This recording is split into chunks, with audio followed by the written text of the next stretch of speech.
Inflation is supposedly coming down. That's what every headline keeps telling you. The Fed says it's winning the fight. The stock market keeps celebrating every cooler than expected inflation report. But if you've walked into a grocery store recently and wondered why your bill still feels like it did during the worst of the inflation crisis, you're not losing your mind. And the reason has almost nothing to do with what economists mean when they say inflation is falling. Because there's a difference between inflation slowing down and prices actually going back down. And almost nobody explains that difference clearly. So let's actually break down why your grocery bill isn't coming back down and probably never will. To understand this, you first have to understand what inflation actually measures. Inflation isn't a price, it's a rate of change. When the government reports that inflation has fallen from 9% to 3%, it doesn't mean prices dropped. It means prices are still rising, just at a slower pace than before. Think of it like a car that was speeding at 90 miles an hour and slowed down to 30 miles an hour. The car slowed down significantly, but it's still moving forward the entire time. It never went in reverse. And that's exactly what's happening with grocery prices. The rate of increase has cooled off, but the actual price level, the number you see on the shelf, almost never falls back to where it used to be. And here's why that distinction matters so much for something like groceries specifically. Because for prices to actually drop back to pre-inflation levels, you'd need deflation, which is when prices fall in absolute terms. And deflation is something central banks actively try to avoid, because falling prices, even though it sounds great for consumers, historically leads to something much worse for the economy.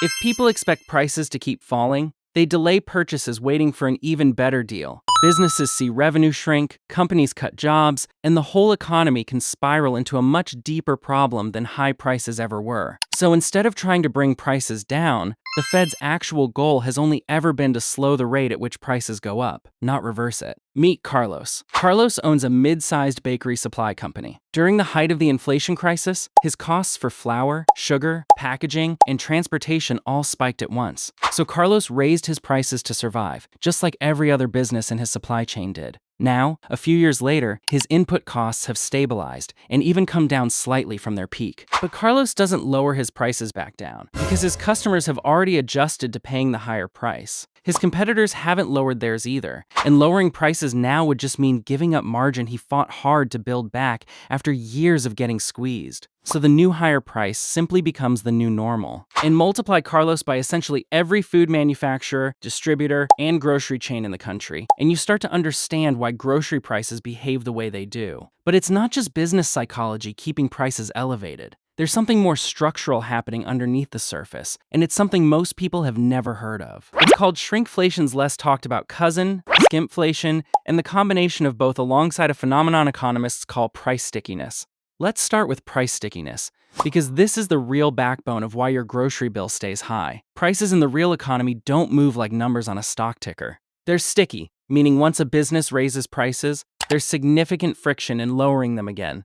Repricing shelves, renegotiating supplier contracts, updating point-of-sale systems, and communicating changes across a national distribution network all cost money and effort. So businesses tend to raise prices quickly when costs go up, but they're extremely slow and reluctant to lower them when costs come back down. It's asymmetric. Prices go up the elevator and come down the stairs, if they come down at all. And on top of price stickiness, you have consolidation. Because in the grocery and food manufacturing industry, a small number of massive companies control an enormous share of the market. If you look at categories like cereal, soda, snacks, and packaged goods, just a handful of companies dominate each category. And when an industry is this consolidated, there's far less competitive pressure forcing anyone to lower prices. Because if one company doesn't cut prices, the others don't feel forced to either. It's not necessarily an illegal conspiracy.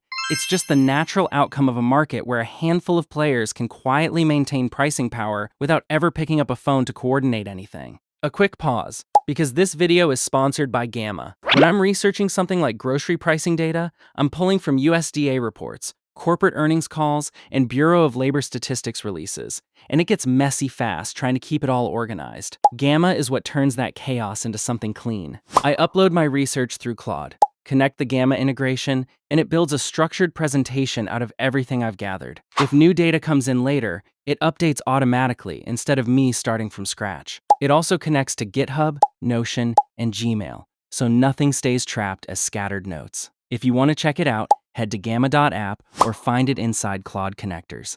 Thanks again to Gamma for sponsoring this video. Now back to why your grocery bill refuses to budge. Because there's a third piece to this puzzle that most people never even notice happening right in front of them. It's called shrinkflation, and it's the practice of keeping the price the same while quietly reducing the size or quantity of the product. A bag of chips that used to weigh 10 ounces suddenly weighs 9.5 ounces. A box of cereal gets a slightly smaller footprint on the shelf, but nobody bothers to update the price sticker to reflect a smaller price for a smaller product. And this matters enormously for how we perceive inflation, because official inflation measurements try to account for this by adjusting for unit price, meaning price per ounce or price per unit. But most consumers don't calculate unit price when they're grocery shopping. They just see the same dollar amount on the shelf tag and assume the price hasn't changed, even though what they're actually paying per ounce has quietly gone up. And then there's the less discussed cousin, skimpflation, which is when companies don't just shrink the product, they quietly reduce quality instead. Cheaper ingredients, thinner packaging,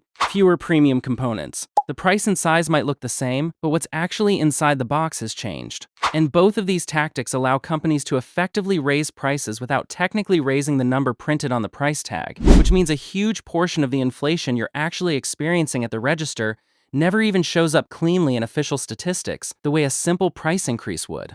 So when you put all of these pieces together, price stickiness, meaning businesses are slow to lower prices even when costs fall.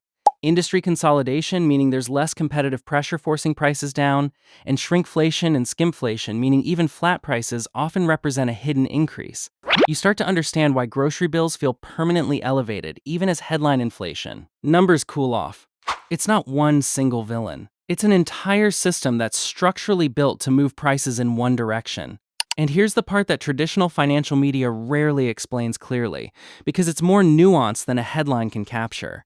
The Fed lowering inflation to its 2% target doesn't mean prices go back to where they were before the crisis started. It means prices continue rising every single year, just at a slower and more historically normal pace on top of the already elevated base that got built during the crisis years. So even in a best-case scenario where the Fed hits its target perfectly, your grocery bill from 3 years ago is essentially gone forever as a benchmark. The new baseline is whatever the price is today, and from here, prices are still expected to keep climbing, just more slowly.